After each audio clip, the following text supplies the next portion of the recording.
So break down వచ్చేసి మీ అందరికీ తెలుసు. బ్రేక్ డౌన్ మనం ఎలా యూజ్ చేస్తాం.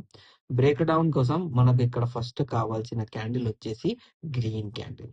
ఓకే, దాని తర్వాత సెకండ్ క్యాండిల్ వచ్చేసి మనకు రెడ్ క్యాండిల్ మనకు అవసరం.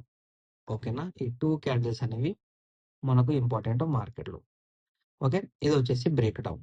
బ్రేక్ డౌన్ అనేది ఎలా ఫామ్ అవుతుంది? ఇలా బ్రేక్ డౌన్ ఒక లైన్ మార్క్ అవుతుంది. లైన్ మార్క్ అయిన తర్వాత మళ్ళీ ఏమవుతుంది అంటే మళ్ళీ ఇలాగే సేమ్ గ్రీన్ క్యాండిల్ రిజెక్ట్ అయ్యి దాంతోపాటు రెడ్ క్యాండిల్ రిజెక్ట్ అయితే మనకు బ్రేక్ డౌన్ కన్ఫర్మేషన్ అనేది ఉంటుంది. రైట్, చలో ఇది ఓకే. ఇది వచ్చేసి మనకు ఇక్కడ బ్రేక్ డౌన్ కి మళ్ళీ బ్రేక్ డౌన్ కన్ఫర్మేషన్ అని మనకు తెలుసు. చాలా సార్లు ఏమవుతుందంటే డైరెక్ట్ బ్రేక్ డౌన్ ఇచ్చిన తర్వాత కూడా మార్కెట్ లో ఒక్కొక్కసారి ఏమవుతుందంటే ఇలా ఫాల్ అయిపోయి ఇలా ఈ క్యాండిల్ వచ్చేసి మనకు రెడ్ క్యాండిల్. ఓకే, మళ్ళీ ఈ క్యాండిల్ వచ్చేసి మనకు గ్రీన్ క్యాండిల్. ఇలా గ్రీన్ క్యాండిల్ ఫామ్ అయ్యి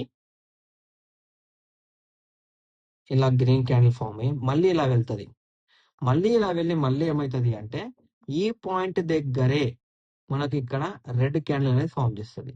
ఇలా మార్కెట్ ఫాల్ అయిన తర్వాత బ్రేక్ డౌన్ ఇచ్చిన తర్వాత బయ్యర్ ని ట్రాప్ చేయాలని మీదికి వెళ్ళి మళ్ళీ ఇక్కడికి వెళ్ళి రిజెక్ట్ అవుతుంది.